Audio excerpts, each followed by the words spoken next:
India is hosting the G20 Presidency at a time when the world is facing several challenges. 1/3 of the world is in recession. 75 countries are facing a global debt crisis. You have a crisis of food, fuel, and fertilizer, climate action. The post-COVID era has seen about 200 million people go below the poverty line. 100 million people have lost their jobs. Huge challenges, and the war, the geopolitical crisis in Europe continues for over a year and a half. But every crisis is a huge opportunity, and for India, hosting the G20 is an opportunity to what the Prime Minister has said, to be inclusive, to be decisive, to be action-oriented, and to be very ambitious.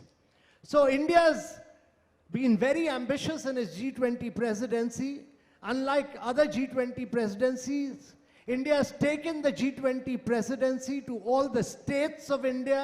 It has hosted it in 60 cities of India, and it has made it a people's presidency. Every single citizen of India has been involved in the G20 presidency in the entire course of 1 year. Secondly, ladies and gentlemen, India's presidency is being held at a time when India has accelerated its pace of growth. India is the 5th largest economy in the world. It will soon, in 2027, be the 3rd largest economy in the world. And it is doing this as a lively, vibrant democracy, with a leader, and it's important to say this because the leadership of G20 is being held by the Prime Minister, who's a democratically elected Prime Minister 2 times over, and whose popular rating still continues to be above over 70%, 75%. And therefore, the leadership of the G20 is very critical. But it's also being held at a time when India has taken vast number of developmental measures.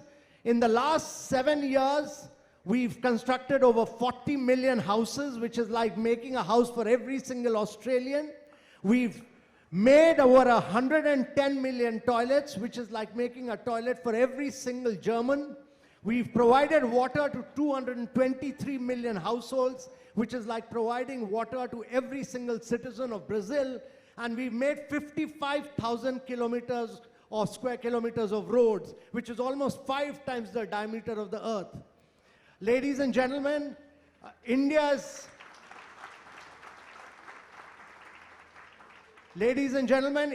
driven the digital agenda. We do 46% of the real-time fast payment in the world. We do 11x payment of what United States and Europe do. We do 4x of what China does. And from identity to banking to linking the identity and the mobile number to cashless paperless credit to cashless paperless wealth creation by taking stock markets to tier 2, tier 3 cities, and to providing insurance on the go, on mobile in 1 minute.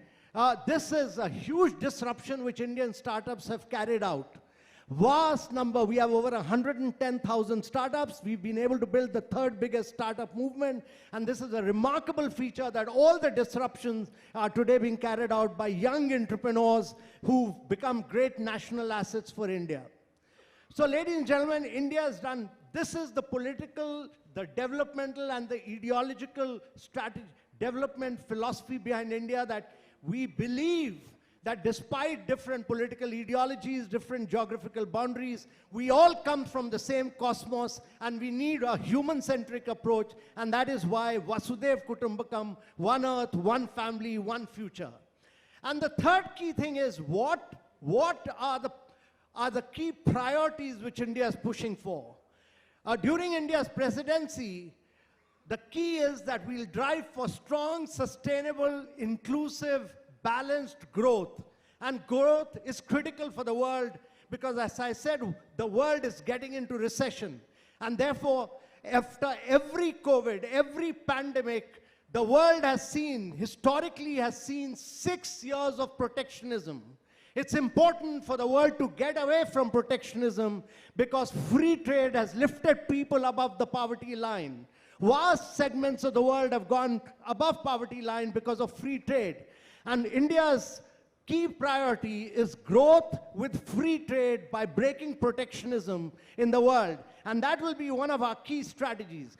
The second key priority is that the post-COVID era has seen the world decline instead of progressing in sustainable development goals. Only 12 of the 169 sustainable development goals are on track, and therefore accelerating the pace of sustainable development goals, improving learning outcomes, health outcomes, improving nutritional standards is important. If you like the video, do like, comment, share and subscribe.